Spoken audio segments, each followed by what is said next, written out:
Now the thing is the shear. Okay. So I want you all to I will zoom out. I want you all to look at the shear. Okay. I will zoom out. So let's deal with Y15 first. Okay. The shear is the confusing part. Let's deal with the Y15 first. So the Y15, right, will generate a clockwise rotation, right? So now we are going to focus on Y15 line. Okay. To generate a clockwise, the shear has to be pushing it down this way. You agree, disagree, right? So when the shear is pushing down that way, you will generate a clockwise rotation. Okay. So we know the magnitude is 30.491. 30.491. Now let's now focus on the X15. Okay, X15. X15. So X15 will have to generate a anti-clockwise direction. Okay. So on the X15 surface over here, anti-clockwise direction, it has to go this way. And to complete the diagram, you just do the other direction. So it's under positive configuration. You can see that, right? Positive configuration. Okay. So again, this is the only difficulty part that you don't see from the previous example is the rotation of the shear, because this is not the principal plane. Okay. Now, any questions so far?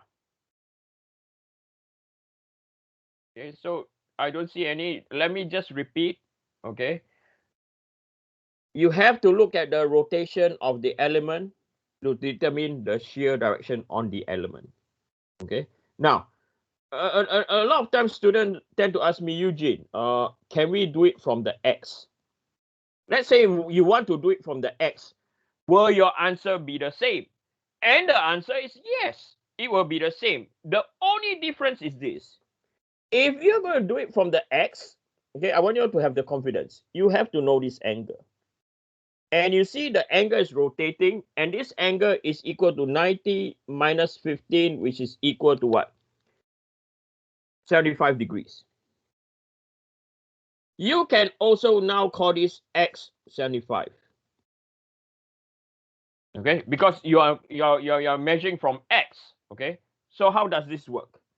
So now, okay, you are going to do from X, and then you are going to rotate in an anti-clockwise direction, right? Anti-clockwise because this direction is also anti-clockwise, right?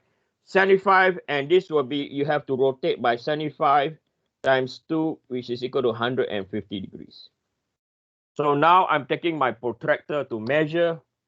It is spot on.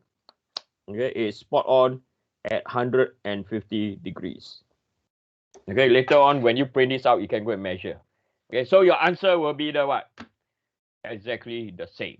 Are we clear? So it does not matter whether you take from Y or line Y or line X, your answer will be absolutely the same. Okay. Now, in terms of Mohr circle, this is the most complex part. Okay, you don't get any question more difficult than this. Okay, but it's not difficult.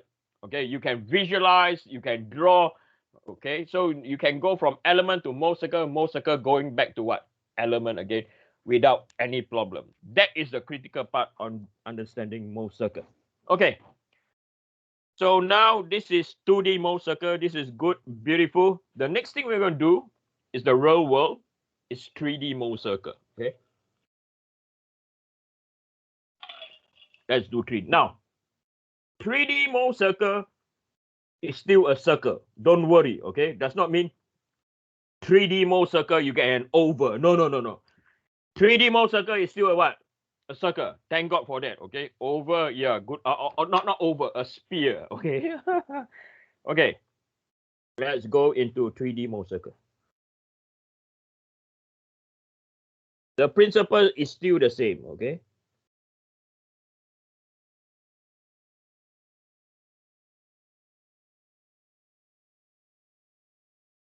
So before we do 3D Mohr circle, I want to explain to you what is in plane and out of plane. Okay, so you can see in plane and out of plane. And I was trying to read textbook regarding this when I figure out that it's important, and I can't find anything at all, and I was so annoyed. Okay, but I'm going to tell you. Okay, you can write. You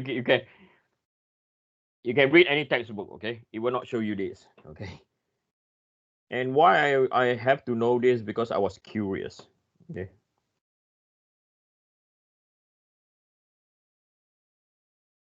So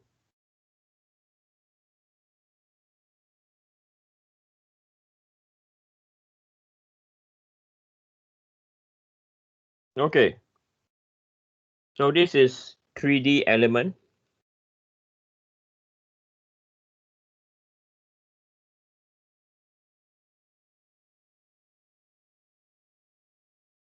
And if I were to draw our transformation,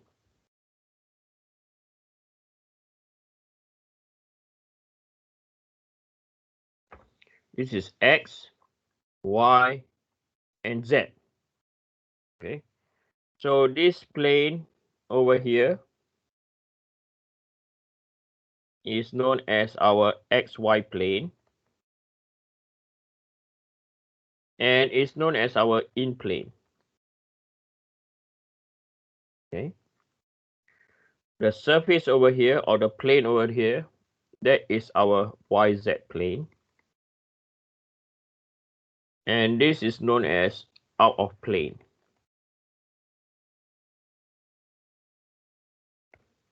And then the surface over here is your XZ plane.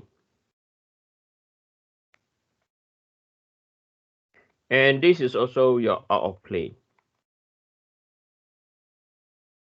Okay, out of plane. Can someone tell me, how do you identify what is in plane and out of plane? Anyone? Can someone like type or tell me how to identify your in plane, out of plane? Anyone?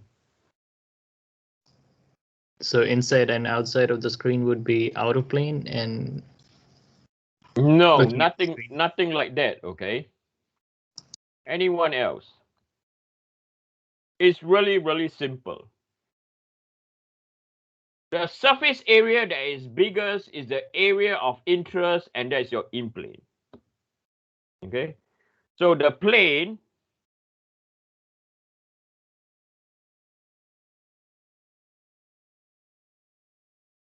with the largest surface area is known as in plane. That is why in 2D it's always in plane. Okay, that is the surface area that you're interested. Okay, now if I were to draw another orientation, okay, a different orientation now.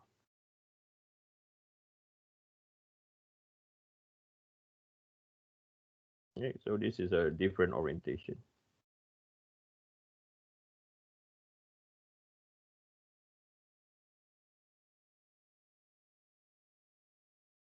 Okay, you can.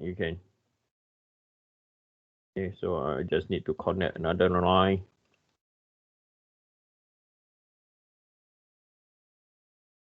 Okay.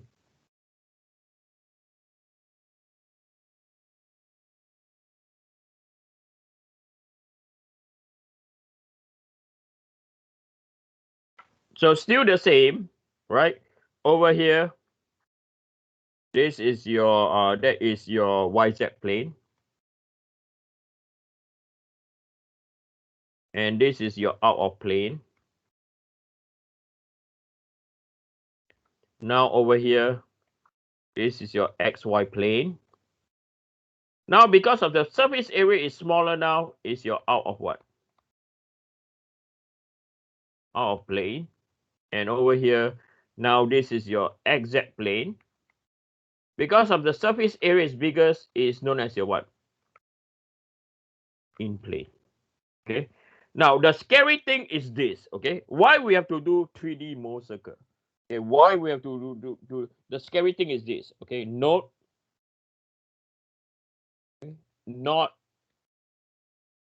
always the in plane has the highest shearing stress.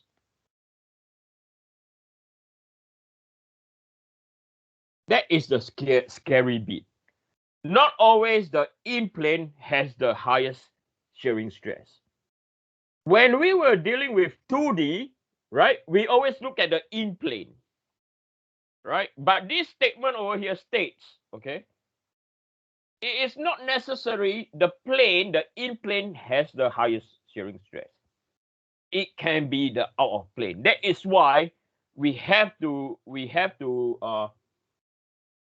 Azam, it's impossible to have all the surface area the same size. Okay, we deliberately draw the area of interest to be in plane that has the biggest surface area.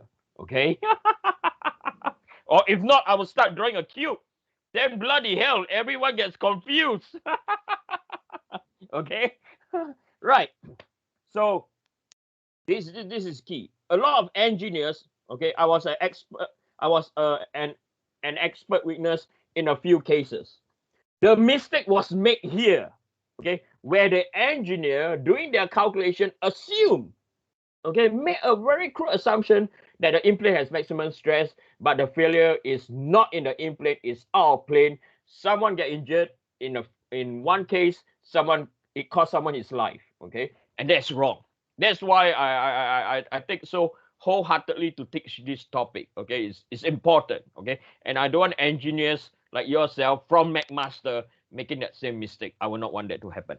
Okay, now, so I'm going to teach you three condition. Okay, on 3D Mohr circle. Okay, we're going to look at three condition. The principal analysis is still from 2D. I repeat again, the principal analysis method is still from 2D. Later on, we do an example and it'll be much more clearer. Okay, right. So let's look at condition number 1.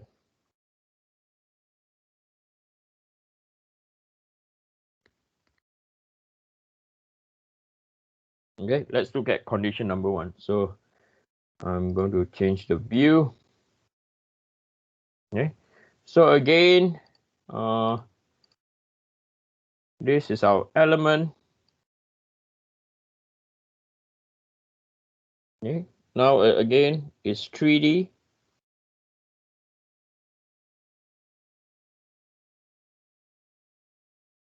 Then I'll draw the transformation.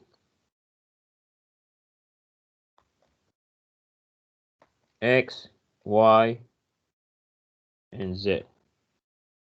Okay, so for condition number 1, stress in the Z direction is equal to 0.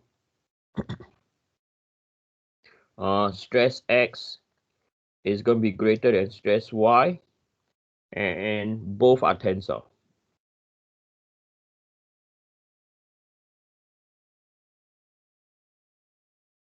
Okay, both are tensile.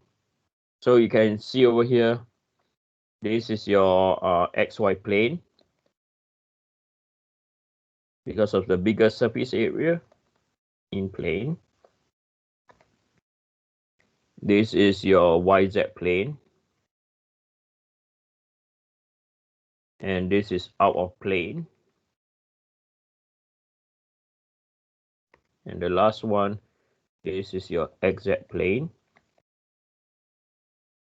And this is your out of plane. Okay, so we know that stress Z is equal to 0, okay? And stress X and Y are both positive. So we are going to draw Mohr circle.